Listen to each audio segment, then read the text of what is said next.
नमस्कार, शंखनाद में आपका स्वागत है। आपके साथ मैं हूं शुभांकर मिश्रा। जैसे जैसे गुजरात में चुनावों की तारीख नजदीक आ रही है, वैसे वैसे चुनावी समर और ज्यादा धारदार होता जा रहा है।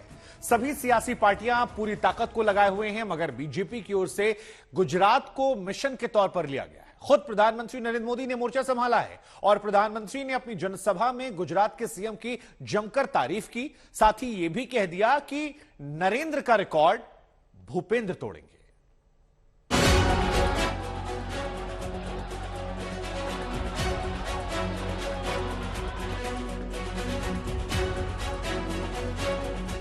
આ વખતે ગુજરાતની જનતાએ નરેન્દ્રના રેકોર્ડ તોડીને ભૂપેન્દ્રના નવા રેકોર્ડ બનાવવાનું નક્કી કરી દીધું છે। गुजरात के सियासी घमासान के बीच पीएम मोदी का ये बयान जनता से अपील है। इसमें विकास की दलील है। इन बयानों में बीजेपी का उत्साह है, कार्यकर्ताओं के लिए आह्वान है, विरोधियों के लिए चुनौती है। क्योंकि सभी को मालूम है कि एक और विपक्षी पार्टियां हैं और दूसरी ओर हैं पीएम नरेंद्र मोदी। अब गुजरात में बीजेपी को बड़ी जीत दिलाने का जिम्मा पीएम मोदी ने उठा लिया है। गुजरात की चुनावी जंग में पीएम मोदी की ताबड़तोड़ रैलियां हैं और वेरावल में ऐसी ही एक रैली में पहुंचे पीएम मोदी ने मंच से नए रिकॉर्ड का नारा दे दिया। भूपेंद्र पटेल के चेहरे पर जीत के नए रिकॉर्ड का जोश भर दिया कि आ वखते गुजरातनी जनताए नरेंद्રના રેકોર્ડ તોડીને ભૂપેન્દ્રના નવા રેકોર્ડ બનાવવાનું નક્કી કરી દીધું છે। प्रदेश में पहले चरण के मतदान से ठीक पहले बीजेपी ने अपने एक्शन प्लान को जमीन पर उतार दिया है। पूरा का पूरा चुनाव प्रचार प्रधानमंत्री नरेंद्र मोदी के इर्द गिर्द ही ला दिया गया है। वेरावल, धोरारजी, अमरेली, बोटाद में पीएम ने रैलियां की। पीएम मोदी हर चुनावी रैलियों में गुजरात के विकास का मुद्दा उठा रहे हैं। प्रदेश का विकास रोकने वालों पर तीखा प्रहार कर रहे हैं। यही वजह है कि राहुल गांधी की भारत जोड़ो अभियान में मेघा पाटकर शामिल हुई तो पीएम मोदी ने इस मुद्दे को उठाया। इसी बहाने कांग्रेस पार्टी को निशाना बनाया। આજે ટીવી હોય, બધા એક્સપર્ટ હોય, બધા ચર્ચા કરે તો એક જ ચર્ચા કરે છે કે ભાજપની સરકાર ભારે બહુમતથી बनवाई। रविवार को पीएम मोदी के प्रचार का पूरा जोर सौराष्ट्र पर रहा, जहां पिछले चुनाव में बीजेपी को झटका लगा था। 2012 में बीजेपी ने यहां 30 सीटें जीती थी, लेकिन 2017 में बीजेपी यहां 19 सीटें ही जीत पाई थी। उधर कांग्रेस ने यहां अच्छा प्रदर्शन किया था। कांग्रेस ने 2012 में यहां 15 सीटें जीती थी, लेकिन 2017 में उसने करीब करीब दोगुनी यानी 28 सीटें जीती थी। सोमवार को साउथ गुजरात में मोदी प्रचार अभियान को आगे बढ़ाएंगे। सुरेंद्रनगर, भरूच, नवसारी में जीत का दम भरते नजर आएंगे। गुजरात में 27 साल से बीजेपी की सत्ता है। विजय के इस रथ को आगे बढ़ने के लिए पीएम मोदी फिर पार्टी के सारथी बने हैं। पार्टी को विश्वास है कि मोदी का मैजिक गुजरात में असर दिखाएगा। मोदी के गृह राज्य में फिर से भगवा लहराएगा। अहमदाबाद से गोपी घांघर के साथ आज तक ब्यूरो। प्रधानमंत्री नरेंद्र मोदी का शनिवार से शुरू हुआ गुजरात 3 दिन का दौरा जारी है, लेकिन आज अपने चुनावी आगाज से पहले प्रधानमंत्री ने सोमनाथ मंदिर में पूजा अर्चना की। पीएम मोदी ने भक्ति की शक्ति के दम पर गुजरात के समर को जीतने का इरादा मानो जता दिया है। ओम नमः शिवाय। जहां सत्ता है वहां शक्ति है, जहां शक्ति है वहां भक्ति है, जहां भक्ति है वहां साधना है, और जहां साधना है वहां शिव है।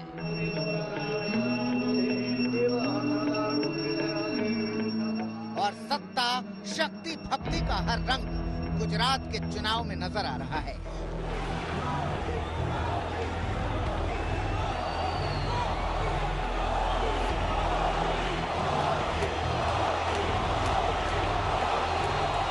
चुनावी समर में जीत के लिए हर कोई भगवान सोमनाथ से आस लगा रहा है और इसी आस के साथ पीएम मोदी भगवान सोमनाथ के दर पर पहुंचे, सियासी संग्राम में शिव का साथ मांगा, बाबा भोलेनाथ से जीत का आशीर्वाद मांगा।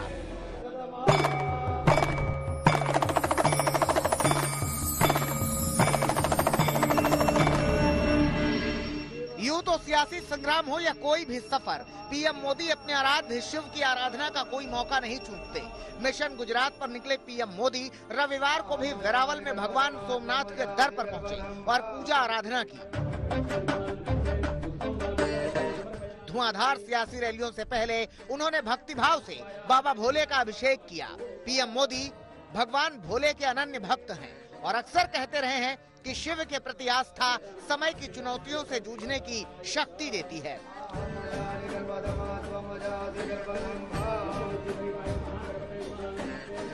तो गुजरात चुनाव की चुनौती से पार पाने के लिए पीएम पहुंच गए सोमनाथ के दरबार। पीएम ने विधिवत शिवलिंग पर अभिषेक किया, वस्त्र समर्पण किया और फिर मंत्रोच्चारण किया। पीएम देश में हो या विदेश में, अगर वहां बाबा भोले से जुड़ा कोई अहम स्थान है तो वहां जाकर शीश नवाना नहीं भूलते। गुजरात के 3 दिन के दौरे के बीच भी उन्होंने यही किया और सोमनाथ पहुंचे।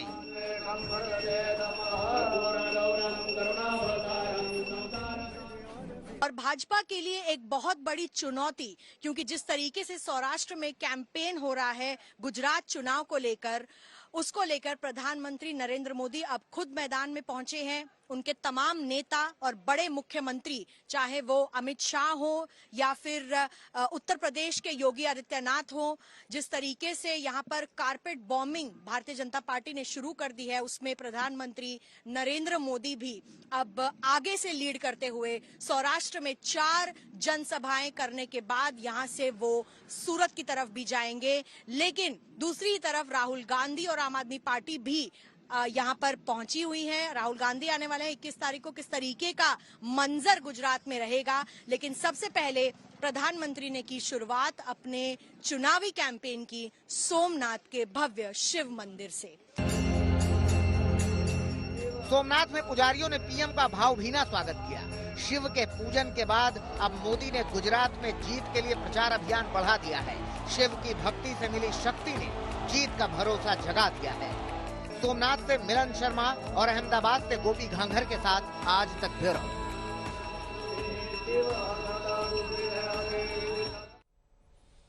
गुजरात के चुनावों को लेकर असदुद्दीन ओवैसी ने कांग्रेस और बीजेपी पर जमकर निशाना साधा है। आज तक से खास बातचीत में अपनी पार्टी की रणनीति की चर्चा की। उनसे बातचीत की आज तक संवाददाता पौलमी साहा ने।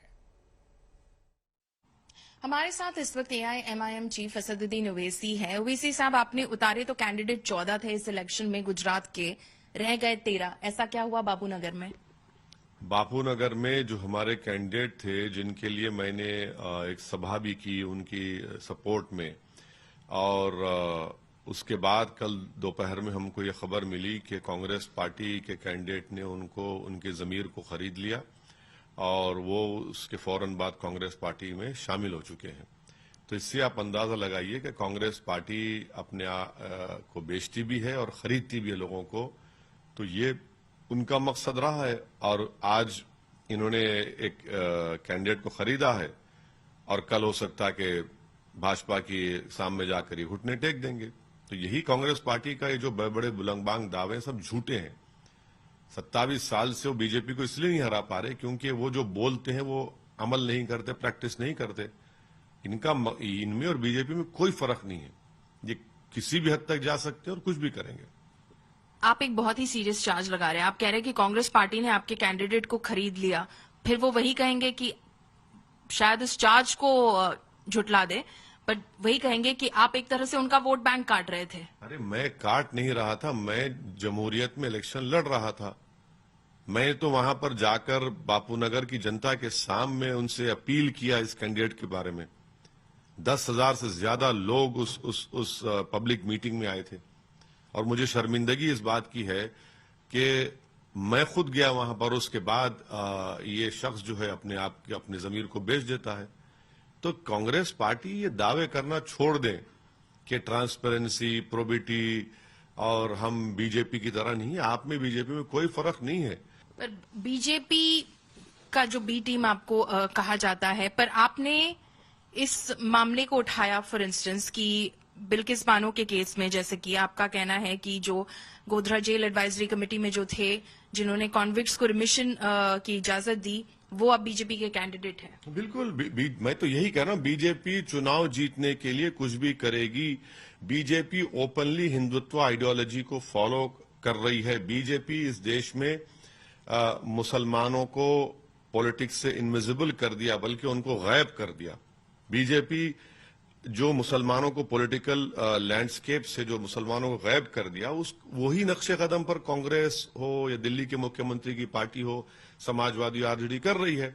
एक गुजरात के चुनाव जीतने के लिए आम आदमी पार्टी, बिल्कुल नरेंद्र मोदी की सरकार ने बिल्किस बानो के रेपिस्ट को, बिल्किस बानो की 3 साल की बेटी की हत्या करने वालों को, उसकी मां का रेप हत्या करने छोड़ दिया और उसको टिकट दिया जिन्होंने उन कातिलों को, उन रेप करने वालों को संस्कारी कहा। आज बीजेपी के कैंपेन करने के लिए एक कन्विक्टेड प्रिजनर, जिसके ऊपर कोर्ट ने 92 मुसलमानों के कत्ल का इल्जाम है, और इल्जाम नहीं बल्कि वो कातिल है, वो कैंपेन कर रहा है बीजेपी के लिए। तो देश के प्रधानमंत्री क्यों आंखों में धूल झोंकते हैं सबके, सबका साथ, सबका विकास, सबका विश्वास? तो आप कौन सी पॉलिटिक्स कर रहे हैं? आप तो openly majoritarian form of politics कर रहे हैं। आपको चुनाव जीतना है, आप किसी भी हद पर जा सकते हैं और अब जा रहे हैं। शुक्रिया हमसे बातचीत करने के लिए। कैमरामैन रविकांत के साथ पॉलमीसा, अहमदाबाद, आज तक। इधर गुजरात के चुनाव में सभी दल एक दूसरे पर वार पलटवार कर रहे हैं, मगर इसी राजनीति के बीच कांग्रेस के एक विधायक का एक वीडियो वायरल हो रहा है। इस वीडियो में कांग्रेस के विधायक कह रहे हैं गुजरात को, कांग्रेस को सिर्फ मुस्लिमों का सहारा है, और ये वीडियो कब का है, इसमें कितनी सच्चाई है, ये तो आरोप लगाने वाले दल जाने, मगर वीडियो वायरल है। और यहां तक भी बता दें कि आज तक इस वीडियो की पुष्टि नहीं करता है।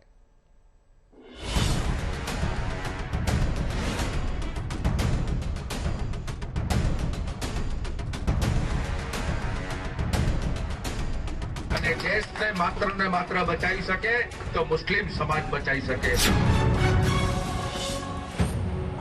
सिर पर चुनाव है तो हर कोई वोटरों को साध रहा है, कोई विकास का पैरोकार है तो कोई खुद को बदलाव का चेहरा बता रहा है। पर सिद्धपुर सीट से कांग्रेस के विधायक चंदन जी ठाकुर का एक वीडियो तेजी से वायरल हो रहा है। आज तक इस वीडियो की पुष्टि नहीं करता है, मगर वायरल वीडियो को एक चुनावी सभा का बताया जा रहा है। इस वीडियो में विधायक चंदन जी ठाकुर जीत के लिए सिर्फ मुस्लिम वोटों पर ही भरोसा जता रहे हैं, मुस्लिम वोटरों से ही कांग्रेस को बचाने की आस लगा रहे हैं। देश ने मात्र बचाई सके तो मुस्लिम समाज बचाई सके, અને દેશ કોંગ્રેસ પાર્ટીને જો કોઈ બચાઈ શકે તો મુસ્લિમ પાર્ટી બચાઈ શકે। એનું એક જ ઉદાહરણ આપું, એનઆરસી ના મુદ્દા પર મારી સોનિયા ગાંધી, મારો રાહુલ ગાંધી અને મારી પ્રિયંકા ગાંધી રોડ પર આવી। 18 પ્રકારના પક્ષો હતા, એક પણ પક્ષે મુસ્લિમ સમાજની દલીલ ના કરી, મુસ્લિમ સમાજની તરફદારી ના કરી। આ એક જ પાર્ટી એવી છે કે જે તમને અનુસરે છે, તમારી રખેવાળી કરે છે, તમારી रक्षा करे छे અને તમારું આખા દેશમાં રક્ષણ પૂરું પાડે છે। विधायक के ऐसे बयान वाले वीडियो वायरल हुआ तो बीजेपी ने फौरन ही कांग्रेस पर वार किया, चुनावी जंग के बीच तुष्टीकरण वाला आरोप लगा दिया। आम आदमी पार्टी से गोपाल इटालिया, राजेंद्र पाल ने जिस प्रकार से वोट बैंक को साधने के लिए मंदिर और कथा को गाली दी, हिंदुओं का अपमान किया, तो अब कांग्रेस पार्टी सोच रही है कि तुष्टीकरण का बनना है सबसे बड़ा भाईजान, इसलिए मैं भी करूंगी इस प्रकार की वोट बैंक की दुकान और हिंदुओं का अपमान। अब ये जो बयान चंदन ठाकुर जी का सामने आया है सोशल मीडिया के माध्यम से, जिसमें कि वो खुलेआम वोट बैंक की राजनीति कर रहे हैं। तो आप सियासत का ये वार देख रहे